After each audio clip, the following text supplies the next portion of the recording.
Эпізод 5. Ясь і прыгожае мастацтва. Ужо некаторы час Ясь прынагодна хадзіў па даліне. Ён працаваў з тоськай сарокай, кулямётам і свабодай. Кулямёт быў найспрытнейшым даліншчыкам горада. Свабода таксама добра працаваў, але не меў такога гліку, як кулямёт. Мянушку сваю кулямёт атрымаў праз дзіўны спосаб маўлення. Ён казаў хутка, невыразна і часам яго было цяжка зразумець. У Варшаве яго называлі сачкарняй. Тося сарока, хоць і была самастойнай зладзейкай, але, працуючы з калегамі, перадавала ім рэй. У супольнай працы яна была туцэркай або рабіла сценку. Ясь пакуль таксама працаваў туцарам, але час ад часу спрабаваў свае здольнасці і ў даліне. Колькі разоў ён закупаўся ў ачку і ў вярхушцы. Ясь захапляўся цудоўным талентам кулямёта, які неадменна скупаў найстатуцейшыя скуры з найдалей схаваных кішэняў. Кішэннік ніколі не баяўся, што ахвяра заўважыць яго манёўры, а вось мінакоў ён лічыў небяспечнымі, і таму была патрэбная сценка. Колькі разоў здаралася, што фраера абраблялі ў руху, дзейнічаючы ў чацвярых. Некаторыя работы былі вельмі складаныя. Трэба было расшпільваць паліто, пінжак, нават камізэльку. Кулямёт не любіў карыстацца брытвай для выразання. Ён лічыў, што ўсё можна зрабіць пальцамі. Звычайна кішэннікі, асабліва рускія, працуюць, прыкрываючы свае рухі шалікам, газетай, кнігай або карцінкай. Адсюль руская назва даліншчыка – шырмач. Ад шырма, заслона. Найлепш займацца далінай у таўкатні. Калі такой магчымасці не было, то ўмела рабілі штучную таўкатню. Перагароджвалі дарогу, выбачаліся злева, калі справа аб ахвяру аціраўся калега, праз момант знікаючы з кашальком. У гэтым тосці сароцы не было роўных. Яна ўмела не толькі перакрыць фраеру дарогу, але і зачапіцца за яго так грунтоўна, што выблытацца было цяжка. Яна рабіла гэта з дапамогай бантикаў ля муфты, ейная шырма, махры на рукавах, кручка паліто. Звычайна тоська міла выбачалася, прыгожа ўдаючы збянтэжанасць, і часам, вызваляючы з аднаго шчаплення, увязвалася ў наступнае, калі гэта было неабходна. Кулямёт вельмі любіў працаваць з сарокай. Ён прыгаворваў: «З тоськай, о, я фраера, рэ-ра-ра, і гальштук здыму, та-та-так». Свабода досыць часта карыстаўся падкурваннем. Часам браў пачак гіпсу або мукі і несучы чапляўся за ахвяру, высыпаючы з месціва. Пасля настойліва выбачаўся і дапамагаў пачысціць забруджаную вопратку. І пры гэтым рабіў сваю справу. Метады і штучкі даліншчыкаў былі вельмі вынаходлівыя. Напрыклад, шпількі з гальштукаў выцягвалі пяцелькай з тоненькага дроту, замацаванай на палі капелюша або з дапамогай кійка ці парасону. Аднойчы я смяяўся да слёз, убачыўшы, як Свабода ўзяў мужыка на дзядзьку. Гэта быў местачковы гандляр быдлам, які прадаў партыю свіней ці кароў і засунуў шчыльна набітую скуру глыбока ў кішэню камізэлькі пад пінжак. Яго рабілі ўтраіх: Ясь, сарока і Свабода.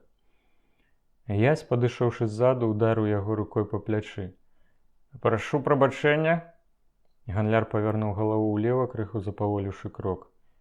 Тоська з сарокай ішла насустрач, сутыкнулася з гандляром і расшпіліла яму пінжак і верхні гузік камізэлькі. «Дзе знаходзіцца вуліца Даўгабродская?» – спытаўся Ясь. «А не ведаю, паночку, дзесь за губернатарскім садам». Тады чэсік Свабода кінуўся фраеру на шыю са словамі «Дзядзечка, любы!» і пачаў абдымаць і цалаваць яго. Гандляр аслупянеў.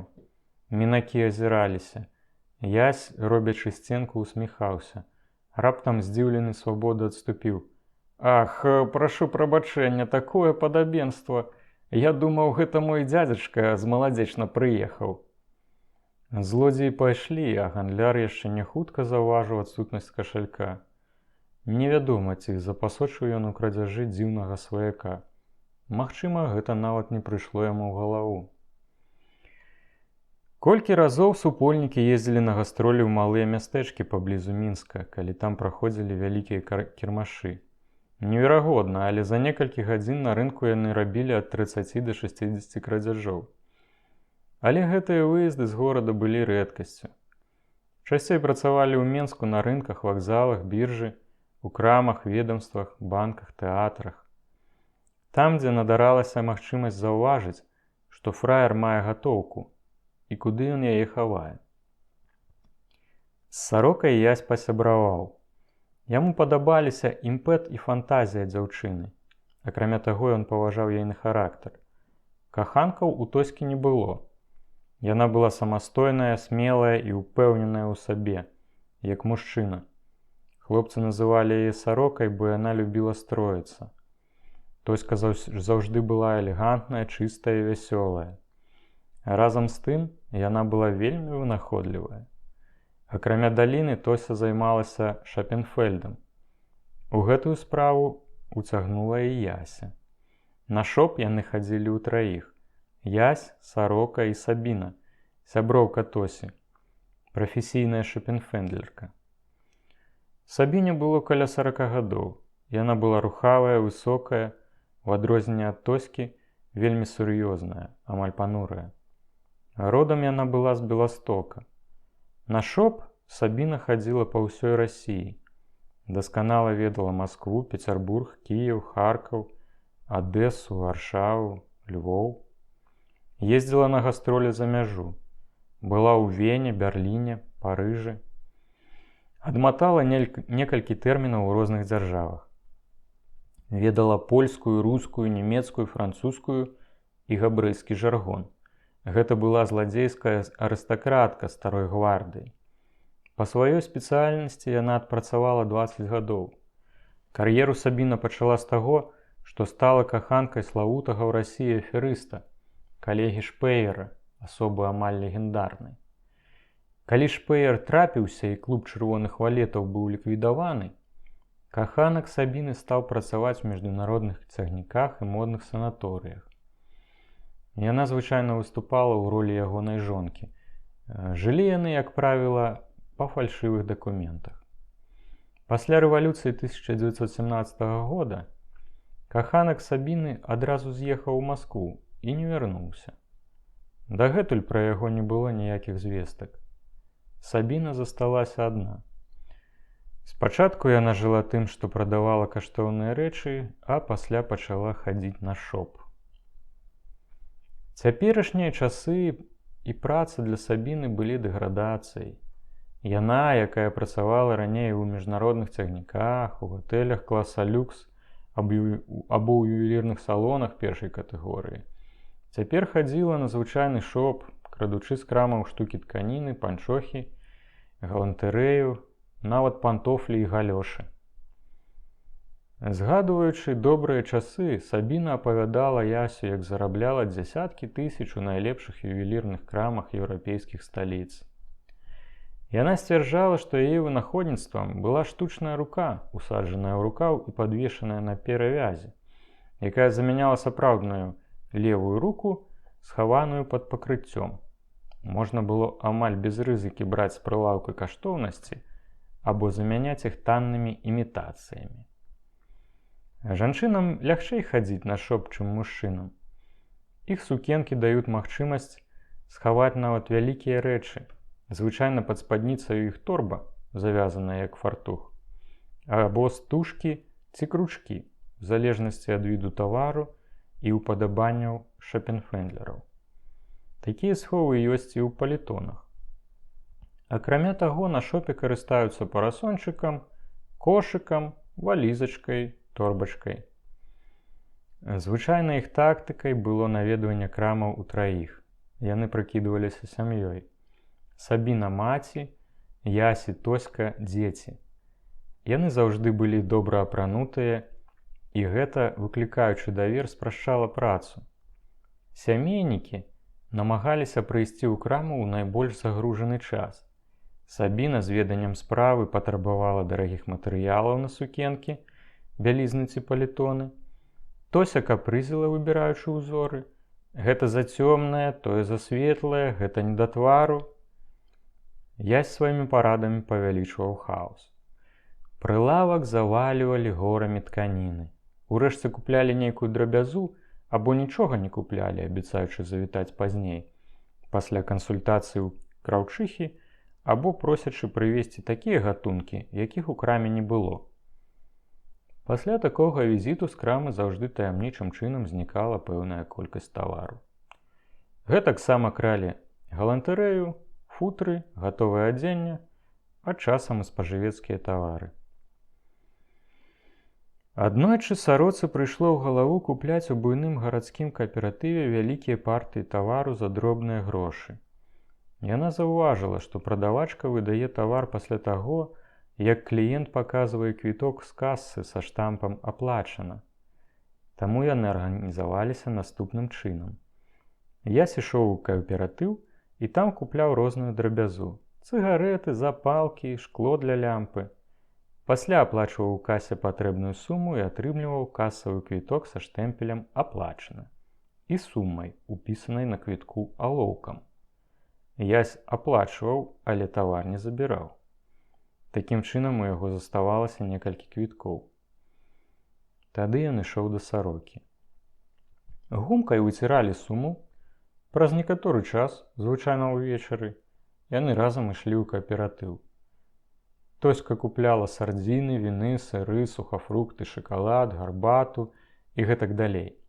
Калі ўсё было выбрана, прадавачка выпісвала рахунак і аддавала яго тосьцы, а сама прымалася пакаваць тавар. Тоська аддавала квіток Ясю. «Ідзі, заплаці ў касе».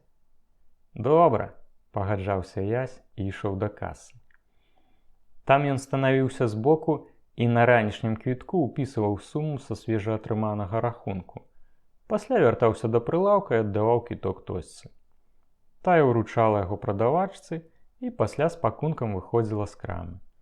У розных мадыфікацыях, гледзячы па сітуацыі, гэта паўтарылі больш за 10 разоў, заўжды карыстаючыся наплывам кліентаў у кааператыве. Пасля гэту работу закінулі. Калегі ведалі, што персанал крамы ўрэшце спахопіцца, і яны могуць трапіцца. Сабіна жыла ў гатэлі поруч з вакзалам. Яна казала, што ў гатэлі пачуваецца найлепш, бо ўсё жыццё, з таго моманту, як пазнаёмілася са сваім мужам, Сабіна ніколі не казала каханкам, правяла ў гатэлях, ад найбольш камфартабельных да ўбогіх корчмаў. Ясь і Тоська часта яе наведвалі, плануючы новыя работы або проста завітваючы пагаманіць. Неяк увечары Ясь і Тоська пілі ў Сабіны гарбату, досыць шчодра запраўленую каньяком. Сабіна ажывілася і пачала расказваць пра свайго мужа. Паказала некалькі ягоных здымкаў. «Я не шкадую, што звязала лёс з аферыстам, што правяла жыццё ў цягніках, гатэлях і турмах. Турма для мяне была адпачынкам і школай, а праца з мужам – наркотыкам.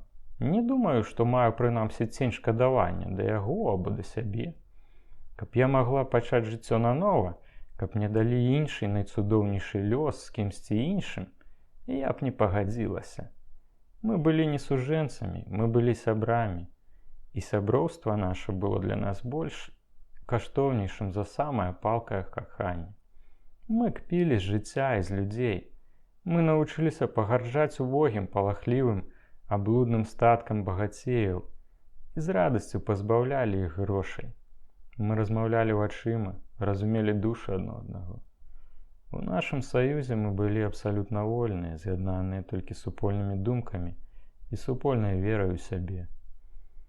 У нас не было ані каліўца карыслівасці. Я ведаю жыццё, я бачыла тысячы шлюбаў, ведаю, якія гідкія здараюцца саюзы. Калі не ўлічваць усе камбінацыі ці выпадковасці, у імя якіх людзі жэняцца, калі ўзяць, да прыкладу, найлепшыя ўзоры, то амаль кожнае сужанства з цягам часу выяўлялася вязніцай для абаіх, кайданамі, якія яны цянулі па прымусе ці па звычцы, па разліку ці са страху. А ў нас усё было шчыра і свабодна. Ані ён, ані я не імкнуліся да таго, каб пазіраць звысок, мець перавагу. Мы ніколі не шукалі адно ў адным недахопаў. ніколі дзеля адной крыўды не забывалі пра сотні праяваў дабрыні. Бо мы жылі не для патомства. Мы былі аднадумцамі, заўжды вернымі адно аднаму псіхічна, у добрую і ліхую хвіліну. Ясь і Сарока ахвотна слухалі, а Сабіна, уся зіхоткая ад радасці, шмат гаварыла пра свайго мужа. Расказвала яна і пра некалькі яго славутых афёр. Аднойчы Пецярбург наведала група англічанаў. Яны былі вельмі заможныя людзі. Міхась, каханак Сабіны, праз сваіх інфарматараў, якіх ён і ягоныя калегі мелі паўсюль, даведаўся, што адзін з англійскіх гасцей хоча купіць у Пецярбургу палац. Пасля нарады прыступілі да працы. Быў знойдзены адпаведны для продажу палац. Ён належаў аднаму з тузоў расійскага фінансавага свету. Да яго звярнуліся з просьбай дазволіць англічанам наведаць будынак. Міхась і адзін з ягоных калег прадставіліся ўладальніку палацу высокімі чыноўнікамі Міністэрства замежных спраў. Дазвол быў лёгка атрыманы, і ўладальнік адчуваў гонар з нагоды такога выбару. Адразу ж іншы чалавек з іх кампаніі, які цудоўна валодаў англійскай мовай, па тэлефоне дамовіўся з англічанамі пра продаж палаца. Была прызначана сустрэча для агляду аб'екта. Назаўтра ў палац купца Р прыехалі двое англічан у суправаджэнні двух аферыстаў. Уладальніка дома не было, а зрэшты, калі б і быў, гэта не было б вялікай перашкодай, бо купец не ведаў англійскай, а англічане рускай. Наведальнікам, згодна з распараджэннем гаспадара, паказалі ўвесь палац. Гэта доўжылася даволі доўга.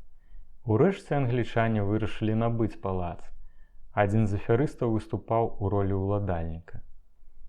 Далей справа разгортвалася так.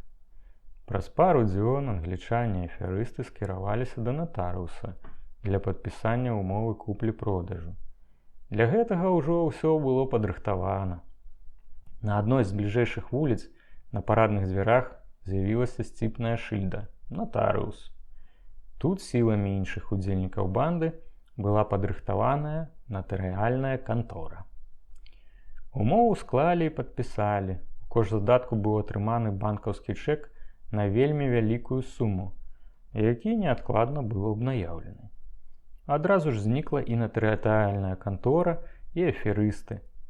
Калі праз пару дзён англічане, згодна з дамовай, павінны былі засяліцца ў палац, яны былі здзіўленыя, што там усё па-старому. Купец сустрэў іх вельмі прыязна, здагадваючы, што гэта тыя самыя англічане, якія наведвалі яго палац. Але паразумецца між сабой яны не маглі. Гаспадар зноў іх правёў па палацы і запрасіў на абед. Склалася няёмкая сітуацыя. Купец здзівіўся, чаму гэтыя англічане такія надакучлівыя. Англічане не разумелі, чаму не выконвалася дамова. Справа праяснілася. Паліцыя пачала актыўныя пошукі аферыстаў, натуральна, безвынікова. Імаверна, расійскі ўрад вярнуў англічанам страчаныя грошы. Я ўжо чуў расповед пра гэтую афёру, толькі пакупнікамі былі не англічане, а прамысловец з поўдня Расіі, а прадавалі палац нейкага князя. Наступная, яшчэ цікавейшая афёра праварочвалася ў Маскве. Неяк хтосьці з аферыстаў убачыў мужика, што вёз на кірмаш дровы. Гэты мужик кагосьці яму да жудасці нагадваў. Крыху падумаўшы, аферыст зарыентаваўся, што мужик вельмі падобны да вядомага ў Маскве мітрапаліта. Яму прыйшло ў галаву, што гэтым падабенствам можна скарыстацца. І работу сваю ён пачаў з таго, што купіў у мужика дровы і загадаў яму прыехаць у Маскву на службу, за якую б яму плацілі 100 рублёў у месяц. Мужик радасна пагадзіўся, бо сума для яго была вялізная. Аферыст даў яму 30 рублёў задатку і загадаў прыехаць праз тыдзень. Як толькі мужик прыехаў у горад назусім, яго ўзялі ў абарот. Працы для яго амаль не было, але яму пашылі духоўную адзежу і вучылі маліцца. Гэта было крыху дзіўна, але гаспадары ягоныя былі такія мудрыя і шчодрыя, так выдатна кармілі і паілі яго, што дзядзька ні пра што не пытаўся. Яны, відаць, лепш за мяне цёмнага мужика ведаюць, што і як. Трэба рабіць, што кажуць. Пасля доўгай дрэсіроўкі і падрыхтоўкі было агульна прызнана, што кліент даспеў. І вось неяк да адной з вялікіх крам на Кузнецкім мосце пад'ехаў вядомы ў Маскве экіпаж мітрапаліта. З экіпажа выйшаў сам бацюшка, пад руку з яго шанаваннем падтрымліваў хтосьці з духоўных ніжэйшага рангу. У суправаджэнні цывільнага чыноўніка з тэчкай яны скіраваліся ў краму. Ад гасцей такога ўзроўню ўласнік поўніўся гонарам і чакаў даручэнняў. Сакратар звярнуўся да ўладальніка крамы. Яго свяшчэнства жадае набыць для некалькіх манастыроў і новых цэркваў на поўначы вялікую колькасць царкоўнага начыння. Можна зрабіць на замову. На гэта няма часу, бо завтра мы будзем на інспекцыі. Пакажыце, што ў вас ёсць. На прылаўках з'явілася шмат каштоўнага царкоўнага посуду і крыжоў. Пачалі выбіраць неабходныя рэчы. Сакратар пазіраў спісы і называў колькасць патрэбных рэчаў. Пратэірэй выбіраў. Урэшце з пакупкамі скончылі. Сакратар падаў уладальніку крамы валізку, загадаў усё туды скласці. Пасля ён папрасіў рахунак.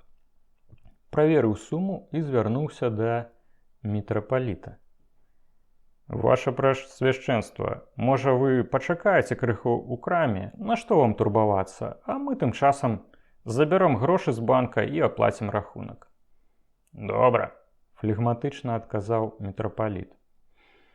І аферысты з'ехалі экіпажам, забраўшы з сабою вялікую частку золата і каштоўных камянём. Былі там рэчы і меншай вартасці, якія бралі ў камплект, каб не ўзбуджаць падазрэнняў. Мітрапаліт сядзеў у крэсле, паклаўшы рукі на калені і моўчкі чакаў вяртання сваіх карміцеляў. Міналі гадзіны. Набліжаўшыся час закрыцця крамы, а экіпаж не вяртаўся. Уласнік пачаў непакоіцца. Урэшце ў яго з'явілася адчуванне, быццам штосьці тут не так.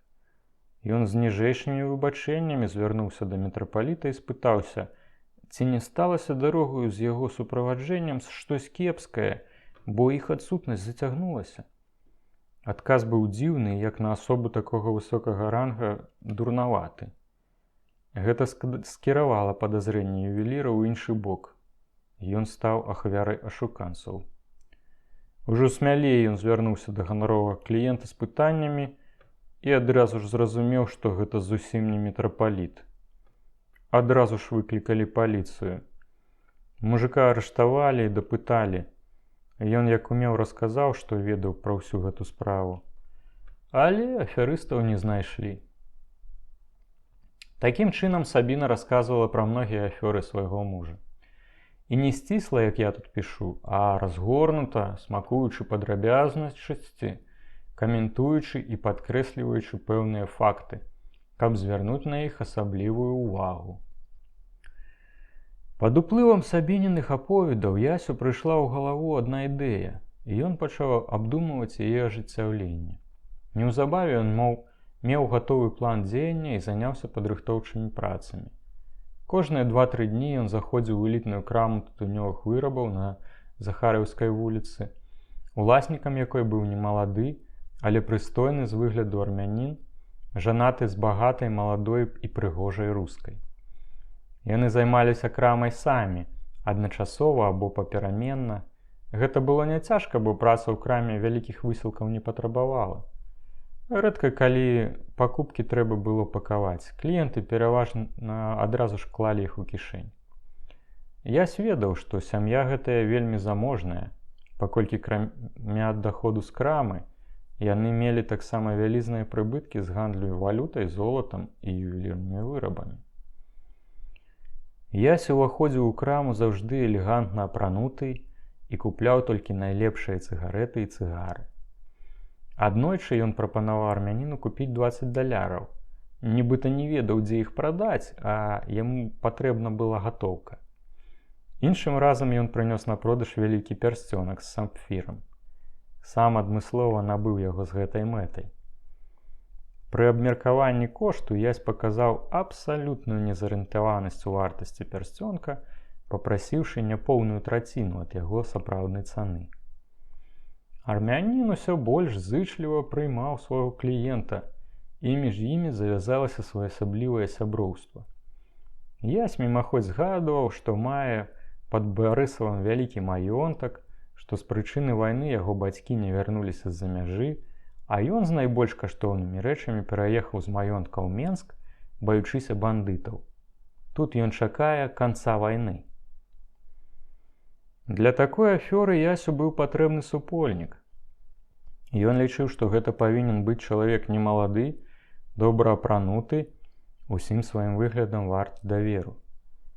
Пасля доўгіх роздумаў ён спыніў выбар на Філіпе Лысым. Былі хлопцы мудрэйшыя і спрытнейшыя за яго, але знешні выгляд і элегантнасць Філіпа Лысага несумненна рабілі яго найбольш адпаведным кампаньёнам. Ясь дамовіўся з Філіпам. Чаму ты не правернеш гэты інтарэс, як раней, з хамам? Пазяхнуў Філіп, маючы на ўвазе сталага ясевага супольніка, барана. Хам не пасуе, тут, разумееш, выгляд патрэбны, такога арыстакрата, знаўцы мастацтва. Ну і багатага пана, што называецца. Шырока пазяхаючы, Філіп замаскіраваў задавальненне і сказаў: Ты гэта высока лётаць пачынаеш. Але на работу пагадзіўся. Ясь агульна апісаў яму ўсю справу і падрабязна растлумачыў амаль удвая старэйшаму калегу ягоную ролю. Цяпер Ясь заняўся наведваннем антыкварных салонаў, крамак і латкоў з рознай старызнай. Яму было досыць цяжка знайсці неабходныя рэчы. Урэшце на нізкім рынку яму трапіўся пабіты жыццём партрэт старой, зроблены алейнымі фарбамі. Паверхню карціны перасякала сетка расколін. У некаторых местах палатно працерлася. Рама таксама была ў вельмі кепскім стане. Ясь прывёў партрэт да ладу і набыў для яго іншую раму. Акрамя таго, у куце карціны, унізе, ён паставіў амаль нябачную літару, канец подпісу мастака. Пачатак губляўся на краі палатна. Калі ўсё было падрыхтавана, Ясь загарнуў партрэт у 2 аркуша упаковачнай паперы і пайшоў з ім у горад. На Захар'еўскай ён зайшоў у тытунёвую краму і купіў пачак сігарэт. Як звычайна загаварыў з армянінам, а ў пэўны момант сказаў: «Я хачу пакінуць у вас гэты партрэт, і я нёс яго на ацэнку аднаму знаўцу такіх рэчаў, які скупляе тут карціны для нямецкіх музеяў і галерэй. Калі б цана была добрая, я прадаў яго, але скупшчыка дома я не застаў, ён з'ехаў на некалькі дзён. Не хачу несці партрэт назад, лепш, калі ён вернецца, забяру партрэт у вас, тут блізка». Ды калі ласка, ахвотна пагадзіўся армянін.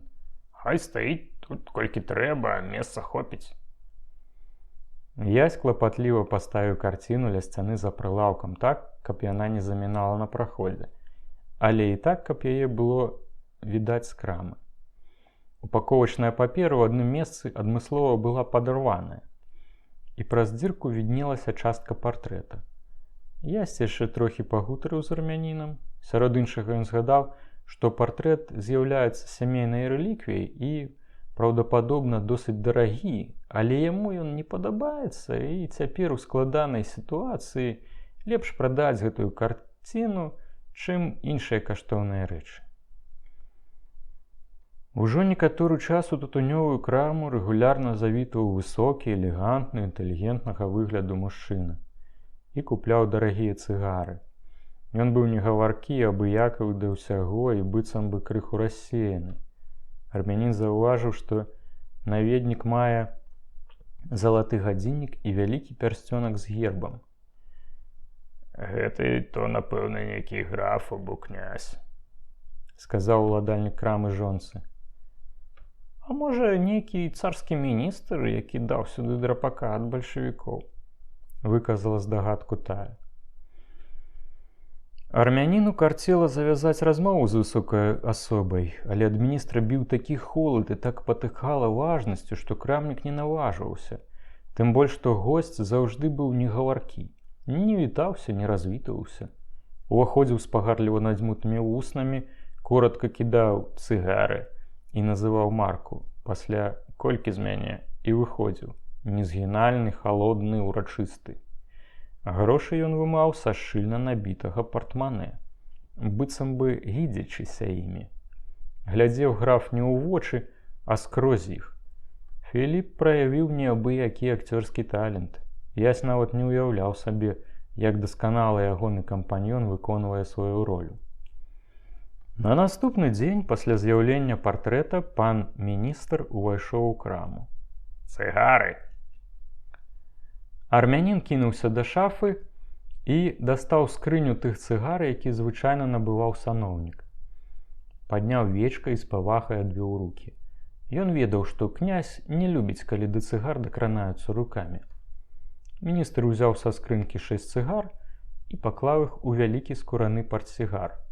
Плаціць! На прылавак упала 500-рублёвая купюра. Гаспадар паспешліва адлічваў рэшту. І тут раздаўся сухі энергічны голас. А гэта што? Армянін убачыў выцягнуты над прылаўкам кій з манаграмай, скіраваны на дзірку ва ўпакоўцы карціны. Ён крыху збянтэжыўся, але паслужліва падскочыў да карціны і сказаў: Партрэцік, яснавяльможны пане. Разгарнуць! Адразу ж з рамы зляцелі шнуркі і упаковачная паперу. Карціну паставілі на прылаўку, армянін трымаў яе. Князь то адступаў, то падыходзіў бліжэй, аглядаў з бакоў. Урэшце зблізку ён агледзеў палатно з абодвух бакоў і сказаў: Вы шмат хочаце? Плачу любыя грошы. Армянін наслупянеў. Но... Губляў цярпенне саноўнік. Я не ведаю. Што не ведаю? Усё мае сваю цану. Хіба што гэта не прадаецца. Прадаецца натуральна. Тады колькі? У галаве гандляра з'явілася думка. Гэта ж можна зрабіць дасканалы інтарэс. Праз момант быццам бы разваг над цаной, ён сказаў: Яснавяльможны пане, наконт цаны я павінен параіцца з жонкай. Ну добра, сказаў саноўнік. Прашу вас пасля вызначэння цаны паслязаўтра прынесці мне карціну о 7 гадзіне вечара ў гатэль Еўропа. Там партія пакажа вам маё месцазнаходжанне. Калі ласка. І саноўнік кінуў на прылавак візітоўку. Пасля ён дастаў з партмане пачак кострублёў 50-рублёвымі купюрамі. На перавязцы пачка была пазначана сума ў 50 000. Гэтую драбязу я даю вам у якасці задатку. Папярэджваю, што цяпер я маю права першачарговага выкупу карціны, безадносна таго, якую суму прапануюць іншыя прэтэндэнты. Калі праз чвэрць гадзіны жонка ўласніка прыйшла замяніць яго на час абеду, то падумала, што ейны муж звар'яцеў. Ты разумееш, разумееш! Крычаў ён, размахваючы пачкам купюр. Так робяць інтарэсы! 50 000 за 5 хвілін. Ну я і галава. Ён пачаў хаатычна расказваць здзіўленай жанчыне пра размову з кліентам. Паказаў ёй задатак і візітоўку, на якой значылася: Іосіф Міхайлавіч Злацінскі, дырэктар Акадэміі прыгожых мастацтваў у Петраградзе. Цудоўны інтарэс! Усклікнула ў захапленні жонка. Трэба толькі ім добра скарыстацца. Адно мяне здзіўляе, за такой рызё аднаго задатку ён даў 50 000. Сказаў яшчэ, што гэта драбяза і заплаціць любыя грошы. Жонка армяніна скончыла гімназію, і гэта заўжды імпанавала мужу, які ўмеў толькі чытаць, пісаць і лічыць. Узяла слова. Вартасць карціны не залежыць ад таго, што на ёй намалявана або ў якім яна стане. Толькі ад таго, як гэта намалявана і што за мастак гэта зрабіў. Ёсць карціны, якія ацэньваюцца ў мільёны не рублёў, а золата або даляраў. Тут трэба пільнаваць, каб той дырэктар нас не шукаў. Хто-хто? А ён найлепш такія рэчы ведае. Можа, гэта карціна Рубенса або Тыцыяна, або іншага славутага мастака мінулых стагоддзяў. Пара пачала раіцца, як далей весці справу. Найбольш іх непакоіла тая акалічнасць, што кліент, які пакінуў карціну, мог перадумаць яе прадаваць. Альбо не пагадзіцца прадаваць яе без ацэнкі спецыяліста. А што пакажа ацэнка, невядома. У тытунёвай краме нецярпліва чакалі прыходу Яся, але той не прыходзіў. Толькі назаўтра зранку ён, прыгожа апрануты і вясёлы, вярнуўся ў краму. Там не застаў уласніка з жонкай, якія амаль усю ноч не спалі, узбуджаныя магчымасцю лёгкага і вялікага заробку. «Добрый дзень», – сказаў Ясь. «Цыгареты, калі ласка, і я б хацеў забраць карціну». Твары сужэнцаў выцягнуліся. «Прыехаў той пан, што скупае карціны». «Прыехаў і зноў паехаў, гэтым разам у Берлін. Так мне сказалі ў гатэлі. Таму няма чаго чакаць, бо неведама, калі ён вернецца, можа і ніколі». «А што з карцінай, не будзеце яе прадаваць?» – трывожна спытаўся гаспадар крамы. «Не, прадам штосьці з залатых рэчаў, бо, разумееце, прадаць за бясцэнак шкада, а адпаведную цану дасць толькі знаўца. Наогул, гэты партрэт вельмі каштоўны. Я добра не ведаю, наколькі. Я паддаў яго і за 5-ю частку яго ў вартасці, бо гэта надоўга пазбавіла мяне клопату. Але і гэтага ніхто некампетэнтны не дасць». Тады, згодна з загадзя прадуманым сужэнцамі планам, адгукнулася жонка уласніка. Міла і какетліва усміхаючыся хлопцу, яна сказала: «А я акурат маю для вас добрага пакупніка на гэтую карціну». «Праўда?» – здзівіўся Ясь. «Так, і гэты пакупнік я». Тады ўмяшаўся армянін. «Уявіце сабе, жонка зацікавілася вашай карцінай. Там падралася папера, уперлася, каб абавязкова паглядзець, бо яна любіць мастацтва. Я паказаў, як адмовіць жанчыне. І уявіце сабе, гэты партрэт да жудасці нагадвае і нябожцу маці. То цяпер яна мне галаву дурыць, каб я яго купіў». Ясь усміхнуўся. «Дарагі капрыз». «Што паробіш?» – уздыхнуў армянін. «Хочацца дагадзіць жанчыне, таму я паабяцаў ёй, што куплю. Толькі не прасіце занадта дорага, бо і рама не цікавая, і карціна такая, што ёй даць мала што. Старая нейкая». «Ах, што за глупства! Ты ў гэтым не разбіраешся, і ўсё!» – перапыніла яго жонка. Паклаўшы сваю далонь на Ясевыя рукі, яна залётна пазірала яму ў вочы, прыгаворваючы: «Я ж так любіла мамусю. У мяне ёсць ёйны здымак, але кепскі, а тут такі партрэт, як жывая. Прадай мне яго, паночак». Ясь прыкідаўся збянтэжаным. Нібы вагаўся. Урэшце рашуча сказаў: «Добра, я аддам вам гэту карціну, але за 500 000. Я лічу, што гэта надзвычай нізкая цана, але вы мяне ўзрушылі. Зрэшты, грошы мне таксама патрэбныя. Толькі я папрашу гэту суму заплаціць мне сёння золатам па курсе чорнага рынку». Сужэнцы папрасілі даць ім крыху часу падумаць. Ясь пагадзіўся прыйсці ўвечары і сказаў, што або забярэ карціну, або прадасць яе за згаданую суму. Нягледзячы на настойлівыя просьбы і гандаль, ён не пагадзіўся знізіць цану. Пасля ягонага сыходу гаспадары крамы пачалі раіцца, што рабіць. Можа, дырэктар не заплаціць такой сумы, то і навару не будзе. Хто ведае, а калі яны купяць за 500 000, а папросяць 1 000 000, то ён можа пакпіць з іх. Натуральна, найпрасцей было б выступіць пасярэднікамі ў куплі карціны паміж дырэктарам акадэміі і панічым з-пад Барысава, але тады не выпадала разлічваць на вялікі прыбытак, толькі на верагодную ўзнагароду за знойдзенага пакупніка. Вырашылі, што муж направіцца ў гатэль да пана дырэктара і скажа, што жонка пагадзілася прадаць карціну за 1,5 мільёна, а пры неабходнасці саступіць з гэтай сумы. Пакуль ішлі далейшыя нарады, чвэрць гадзіны пасля сыходу Яся, дзверы ў краму адкрыліся і ўвайшоў сам дырэктар. Пара знямела. «Жонка прадае карціну?» – коротка спытаў дырэктар. Так, вядома, натуральна ж прадае, чаму не? Збіваўся армянін. Шмат? У армяніна заняло дух. У жонкі чырвоныя плямы пайшлі па твары, і яна пачала гаварыць: «Паў, паў». Яна не скончыла, бо муж раптам перапыніў яе, адкашляўся, выняў грудзі і сказаў: Мы, пане дырэктару, гэтую карціну ведаем. Гэта высокая школа. 1 мільён, а не рубля менш. Вось што, мы людзі бедныя. Кожны сваё цэніць і шануе.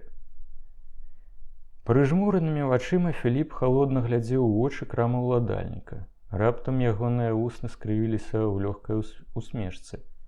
Шмат, вы сказалі? Зашмат, падумаў армянін, і цяпер чырвоныя плямы пабеглі па ягоным твары, пакуль ён спрабаваў паўтарыць суму. Мі. Ну, 1 мільён, так? Дапамог яму дырэктар. Нібы так.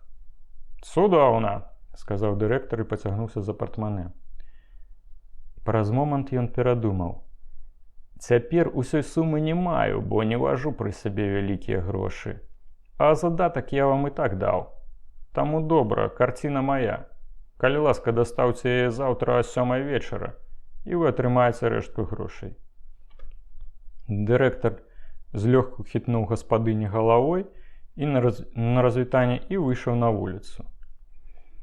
Як ён сышоў, жанчына са сціснутымі кулакамі падбегла да мужа. «Дурань, ідыёт! 500 000 выкінуў у акно. І навошта я выйшла замуж за такога хамуйлу?» Гаспадар смачна сплюнуў.